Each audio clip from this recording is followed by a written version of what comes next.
Hello दोस्तों, क्या आपने कभी सोचा है क्या आपका भाग्य पहले से तय है? क्या ग्रह और नक्षत्र आपकी किस्मत को नियंत्रित करते हैं या यह केवल एक भ्रम है? अगर आपको यह लगता है कि ज्योतिष सिर्फ भविष्य बताने की विद्या है तो आप आधा सच जानते हैं। ज्योतिष सिर्फ ग्रहों और राशियों की गणना नहीं है दोस्तों, बल्कि यह एक रहस्यमयी कोड है जो ब्रह्मांड की गूढ़ शक्तियों को समझने और उनके प्रभाव को संतुलित करने का तरीका बताता है। सनातन दर्शन शास्त्र में इसे देवताओं का विज्ञान कहा गया है, जिसमें हर एक ग्रह दिव्य शक्ति का प्रतीक है। दोस्तों, आपने कभी सोचा है कि सूर्य सिर्फ आग का गोला क्यों नहीं है या शनि केवल एक गैस का पिंड क्यों नहीं है? वैदिक दर्शन कहता है कि हर ग्रह सिर्फ भौतिक वस्तु नहीं बल्कि एक चेतन शक्ति है जो हमारे कर्मों का हिसाब रखती है। दोस्तों, सूर्य यह सिर्फ रोशनी नहीं देता बल्कि आत्मा का प्रतिनिधित्व करता है। कहा जाता है कि यदि कोई व्यक्ति सत्य के मार्ग से भटक जाए तो उसकी कुंडली में सूर्य कमजोर हो जाता है। दोस्तों, शनि को न्यायाधीश कहा जाता है जो पिछले जन्म के कर्मों का हिसाब किताब करता है। शनि की 7.5 में कई राजा भिखारी बन जाते हैं और कई गरीब सम्राट बन जाते हैं। दोस्तों, राहु केतु ये रहस्यमयी छाया ग्रह है, किसी के भी जीवन में अचानक उथल पुथल मचा सकते हैं। ये माया और भ्रम का खेल खेलते हैं और यह भी कहा जाता है कि इनका प्रभाव किसी व्यक्ति को अकल्पनीय ऊंचाइयों तक भी पहुंचा सकता है।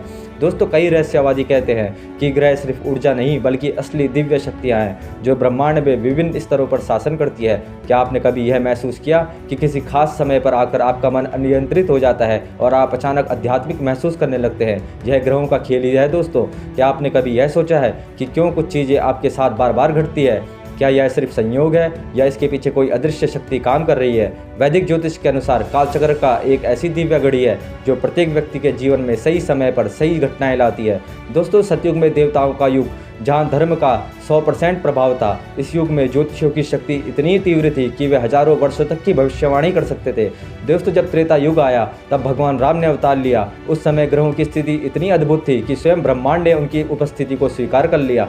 दोस्तों, श्री कृष्ण का काल जब ग्रहों का संतुलन बदलने लगा और पांडवों के भाग्य में आश्चर्यजनक मोड़ आए। कलयुग में दोस्तों, जहां राहु और केतु की शक्ति सबसे प्रबल है और भ्रम और माया सबसे अधिक है। दोस्तों, अगर मैं आपसे कहूं कि आपकी कुंडली केवल आपके इस जन्म की नहीं बल्कि आपके पिछले जन्मों को भी कहानी बयां कर सकती है। दोस्तों, केतु, अगर आपकी कुंडली में केतु किसी खास भाव में बैठा है तो यह बताता है कि पिछले जन्म में आप किस क्षेत्र में सबसे अधिक सक्रिय थे।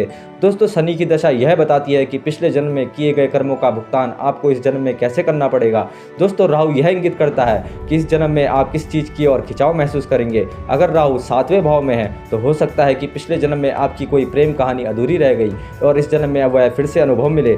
दोस्तों, चौंकाने वाली बात यह है कि कई साधु और रहस्यवादी कहते हैं कि सही समय पर कुंडली पढ़कर कोई व्यक्ति अपने भविष्य को पूरी तरह से बदल सकता है। दोस्तों, सनातन धर्म में कुछ गुप्त मंत्र और साधनाएं बताई गई है जो ग्रहों के नकारात्मक प्रभाव को कम कर सकती है।